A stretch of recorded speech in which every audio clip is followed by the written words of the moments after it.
On this Friday night, the deepening humanitarian disaster in Gaza.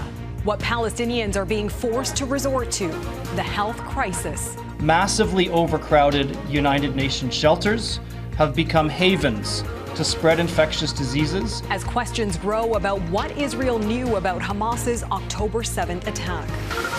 'Tis the season for a COVID case spike, what doctors are recommending as holiday parties ramp up. It was a dinosaur-eat-dinosaur world back then. This was a unique and unusual discovery. The fresh find in Alberta exciting paleontologists around the globe. And Toronto's potential home run, the baseball superstar that has Blue Jay fans buzzing. Global National with Farah Nasser. Reporting tonight, Neetu Garcha. Good evening and thanks for joining us. Israel has unleashed one of its largest strikes yet on Hamas since the end of that humanitarian pause. One that's also deepening the suffering in Gaza in what's already been called an apocalyptic situation by the UN's Human Rights Commissioner. A warning, some of the images in our coverage tonight are distressing. Gaza's Hamas-run health ministry says more than 17,000 Palestinians have died since October 7th. More than 7,000 of them children. Doctors Without Borders said this week more dead than wounded were arriving at the Al-Aqsa hospital in southern Gaza. Israel also faces increased scrutiny not only for the destruction in Gaza, but for its failures regarding Hamas's attack on October 7th. We'll have more team coverage tonight from London, Washington, and Jerusalem. For our top story, we begin with Crystal Goomansingh on Israel's intense assault. In a punishing 24 hours, Israeli officials said Friday it destroyed 450 Hamas targets, striking the small, densely populated enclave by land, air, and sea. The people who used to live here say their homes were hit just after morning prayers. Out of nowhere, I just saw everything falling on our heads, says this man. I swear, for me, destruction and death are one. They're left to scour the rubble, salvaging what they can, and have to find somewhere to sleep. The Union of Medical Care and Relief Organizations says the war must end. The civilian population is suffering. Massively overcrowded United Nations shelters have become havens to spread infectious diseases, including a hepatitis A outbreak, multiple meningitis outbreaks, lice, skin infections, and multiple diarrheal illness outbreaks. Multiple humanitarian agencies say they're running out of words to express the devastation their teams are witnessing in Gaza. Action Against Hunger says people are resorting to digging holes in the sand for toilets because there aren't enough facilities. Save the Children says people are reporting eating just once a day, if at all. Oxfam says no number of aid trucks will be able to meet the needs. Their policy advisor said, "We're not going to count the crumbs." I went through hell at the crossing to get 2 bottles of water for my children, says this father of 6. I am a grown-up, married man. I had a job in everything in Gaza City. This mother who fled to Rafah from the north is worried about her daughter. She says she has a fever, but they have no medicine. They have nothing. 1.8 million people are reportedly displaced in Gaza. An estimated 40% of the civilian infrastructure has been destroyed. Israel's defense forces say they are finding Hamas hideouts and caches of weapons in residential buildings, schools, as well as mosques. Neetu? Crystal Goomansingh in London. Thanks, Crystal. Israel's envoy to the United Nations is thanking U.S. President Joe Biden tonight after the U.S. blocked a Security Council resolution that would have called for an immediate humanitarian ceasefire in Gaza. Farah Nasser joins us with how it all unfolded. Farah? Neetu, 13 member countries, including permanent members, China, Russia, and France, all voted in favor of the draft resolution put forward by the United Arab Emirates demanding an immediate ceasefire, diplomatically isolating Washington, which backed its ally Israel with a veto. The U.S. ambassador to the UN, Robert Wood, said the text in the resolution was divorced from reality. We do not support calls for an immediate ceasefire. This would only plant the seeds for the next war, because Hamas has no desire to see a durable peace. to see a two-state solution. Britain was the only country that abstained from the vote. Its ambassador saying calling for a ceasefire ignores the fact that Hamas has committed acts of terror. The vote has really been a test of the UN's authority. Article 99 is one of the UN Secretary General's most powerful tools, and it's rarely been used. It's like a red flag system that empowers the Secretary General to inform the Council of matters that threaten international peace and security. Antonio Guterres used it for the first time in his tenure this week. He says 130 UN staff have been killed in Israel's war against Hamas. This is the largest single loss of life in the history of our organization. Some of our staff take their children to work so they know they will live or die together. UN Security Council resolutions are legally binding, but Israel, which is not a member of the Council, regularly flouts them. As for the U.S., what started as unequivocal support for Israel has turned into growing skepticism over its tactics. We've even heard sharper language this week from U.S. officials. But that didn't change the U.S. diplomatically shielding its ally at the UN today. Neetu. Farah Nasser in Washington. Thanks, Farah. There are renewed calls for the Israeli government to answer questions over the perceived intelligence failure leading to Hamas's October 7th attack. The New York Times reported Israeli officials had obtained a detailed battle plan more than a year before the assault that left some 1,200 Israelis dead. Now, family members of those issuing the warnings are speaking out. Danielle Hamamdjan reports. So, Maya didn't survive, Noah didn't survive, Shachov didn't survive, and my sweet Ronnie didn't survive. Sergeant Ronnie Eshel was 19 years old. She and the other women in this photograph were observation soldiers in a command room 780 meters away from Gaza. Her job was to monitor a 4-kilometer section of the border. You need to sit on a chair and look at the screen for 4 hours. You can't even drink from a bottle. You can't drink like that. You have to drink from a straw because you can't move your eyes from the screen. If there was activity near the border, Ronnie would report it. And she did. A lot of months before the October 7, it's not just Ronnie, it's the rest of the girls in the command room. They saw Hamas training. They saw some of the farmers was changed. It wasn't the same people anymore. They say it was an open secret that Hamas had something in the works. They reported, and basically it got to the Israeli intelligence. We don't know what they did with this information. Nobody knows. Then came the morning of October 7th. For so many Israelis, one of the most shocking failures of that day was how long it took the Israeli military to respond. In the words of one former Special Forces commander, the entire system collapsed. The whole leadership of the IDF, and I know them, I was their commander in the past. They need to go. Noam Tibon has become somewhat of a hero in Israel. On that October day, he grabbed a pistol, jumped in his car, and drove south. He fought off Hamas militants, saved soldiers and civilians, including his own son and young family. The people, especially the intelligence, they didn't listen to the troops, the female soldiers that was watching this routine of exercise by the Hamas, and they gave warning after warning, and nobody listened to them. And they were slaughtered and kidnapped. I'm angry. We lost her. We lost her because of arrogance. The family now think they know what happened.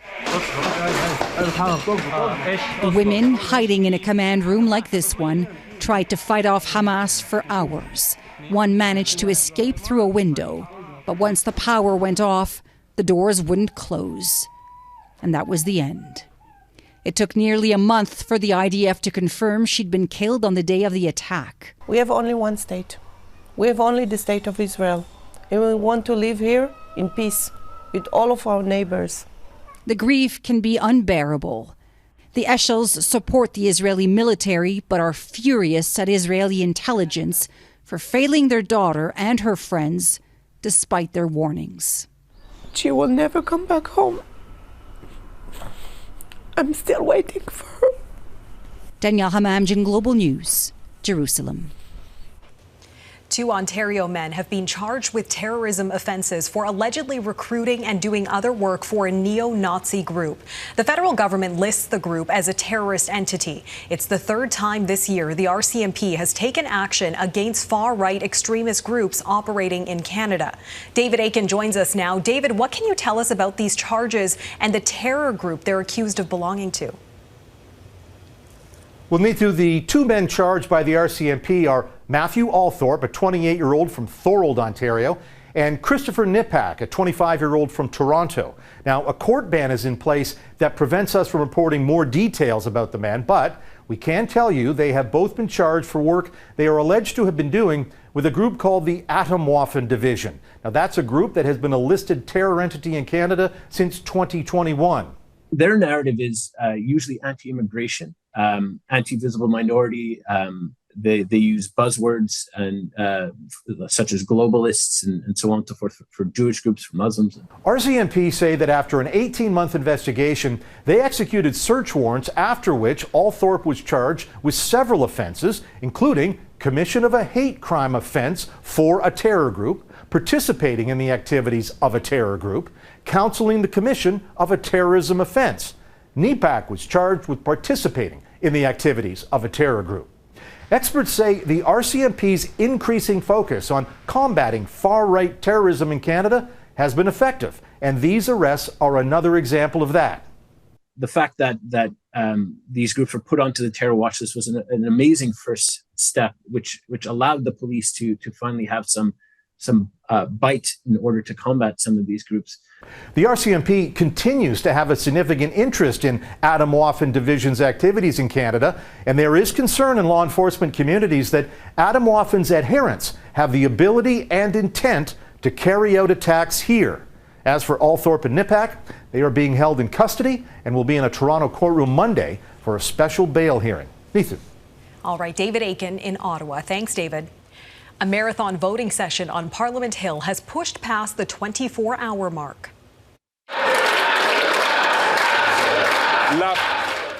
Opposition Conservatives delivered on their promise to stall the government's agenda in an effort to force the Liberals to remove the federal carbon pricing plan from all home heating.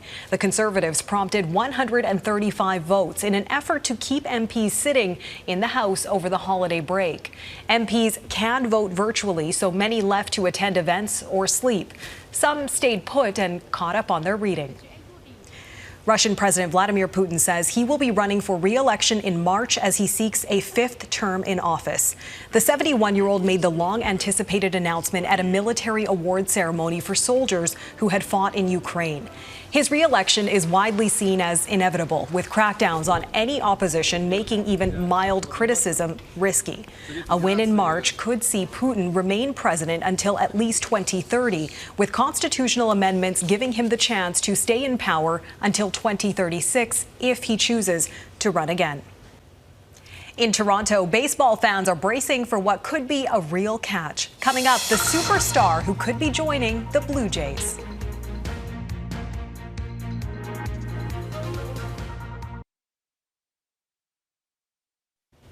Speculation and excitement has hit fever pitch in Canadian sports today, especially in Toronto.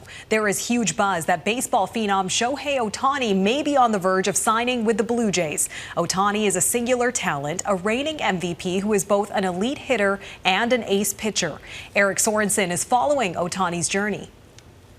It would be, and possibly will be, the biggest, most significant sports contract in the history of this country, by far. Shohei Ohtani, maybe the best baseball player ever, who could have signed anywhere, is reportedly close to choosing Toronto and the Blue Jays. At the center of the deal would be a massive contract orchestrated by the Japanese star and Rogers Communications, the owner of the Jays, the Rogers Center, and Sportsnet. As speculation exploded, fans searched for any clues online. A flight tracker identified a plane that might be carrying Ohtani to Toronto. Later reported he wasn't on it. There's been a lot of momentum. The Jays general manager Ross Atkins would say nothing. And even as baseball insiders like the MLB Network elevated the Jays to favorites, the most ardent Toronto sports fan will not believe it till it's confirmed. Fair enough. I didn't say anything. Ohtani is sometimes called a unicorn, the game's top hitter and a top pitcher, a talent so rare. The Los Angeles Dodgers were the favorite to sign him, an iconic West Coast franchise, versus Toronto, cold, northern, and out of the way. Basketball's Kawhi Leonard starred in Toronto briefly, and hockey's John Tavares came home to the Leafs. But no free agent superstar at his career peak has chosen a long-term contract in Toronto. Why would he come? Sportsnet's Jamie Campbell. It's the only city in the major leagues outside of the United States, a unique culture and a unique fan base. How does Rogers pull off and justify an estimated $500 to $700 million U.S. contract? First, everything around the Blue Jays brand, tickets, concessions, and sports gear would go through the roof. And overnight, Japanese corporate, media, and tourism interests would descend on Toronto. This is an athlete who will transcend regionality. He'll be an impact athlete from every possible aspect of this country. Shohei Ohtani is the player any team would want, though he won't be pitching next year, only hitting after surgery on his arm. But with Vladdy Guerrero Jr., Bo Bichette, and a strong pitching staff, Ohtani's left-handed power would fit perfectly into the Blue Jays lineup if it all happens. Neetu? If indeed. Eric Sorensen in Toronto. Thanks, Eric. Ahead, the signs COVID-19 may be making a comeback in Ontario this holiday season.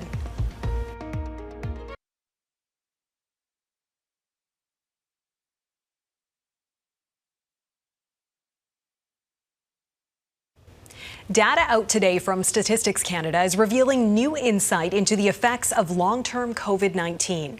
The report reveals about 1 in 9 Canadian adults have had long COVID. That's 3.5 million Canadians. Symptoms are defined as long-term if they persist for 3 months or more and can't be explained by anything else.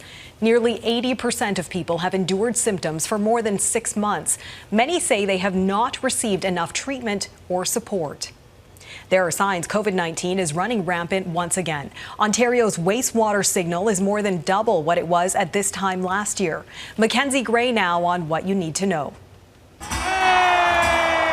It's turning into an unwelcome holiday tradition. COVID cases on the rise yet again in many parts of the country. We already have a very stretched healthcare system, and this adds another stress to an already stretched healthcare system.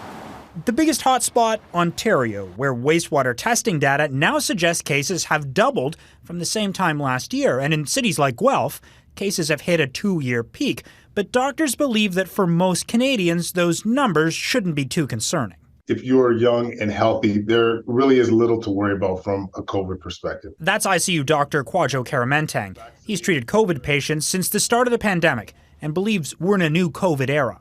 I do think this is a time where this is the time to be connected, to have those Christmas parties, to connect with your staff, to be with family. For family members you may see who are elderly or immunocompromised, the same old advice applies. Mask up, stay home when you're sick, and keep up to date on vaccinations, but not just for COVID.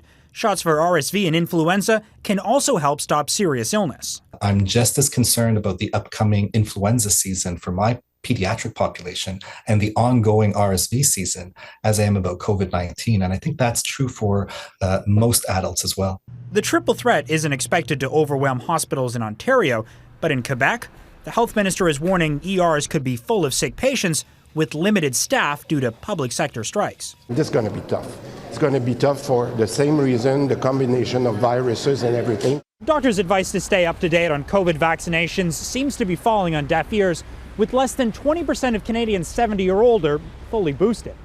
Nathan? Mackenzie Gray reporting tonight. Thanks, Mackenzie. Dino discoveries next. How an ancient predator's stomach is providing new insight for paleontologists.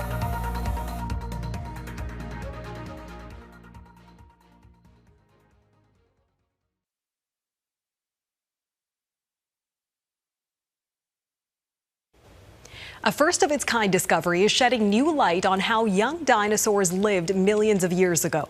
The fossils of a tyrannosaur were found in southern Alberta, and this discovery is special because the bones of another ancient dinosaur were preserved in its stomach. Heather Yurex-West on what scientists say it means. While the T-Rex in Jurassic Park may have feasted on car parts, a tyrannosaur's actual diet was much different back in the day. And researchers now have proof. I knew right away that, this was a unique and unusual discovery because a tyrannosaurus skeleton with prey items preserved inside the stomach region had never been found before. The leg bones. The fossil first discovered near Brooks, Alberta in 2009 is that of a gorgosaur, a type of tyrannosaur that was much smaller than the T-Rex. Believed to be about 5 to 7 years old, it was like a teenager, and it sat in the Royal Tyrrell Museum waiting for someone to discover the secret in its stomach. The specimen was discovered by a technician working here at the museum, Mr. Darren Tankey, and it's while he was cleaning up the fossil, he noticed those little toe bones that were coming out of the rib cage. Yeah, you can see all the toes over there. Those toe bones were connected to 2 intact legs that had once belonged to small bird-like dinosaurs called chitipes. Based on the internal structure of the bones, we know that the prey items, the chitipes feet, came from individuals that were yearlings, so barely a year of age. The discovery offers new insight into the hunting and feeding habits of the teenage tyrannosaur. Adults were previously known to have hunted mega herbivore, horned or duck-billed dinosaurs. It also proves that even after 120 years of excavating and studying Alberta's vast deposit of dinosaur bones, there's so much we still don't know. So it shows that, there's still many significant discoveries to be made for years to come. The last meal of a young predator feeding our endless fascination with these ancient beasts. Heather Yurex-West, Global News, Drumheller, Alberta. And that is Global National for this Friday night. I'm Neetu Garcha. Tonight's Air Canada is the polar bear capital of the world, Churchill, Manitoba. Thanks so much for watching. Colleen Christie will be at the anchor desk tomorrow. Have a great night.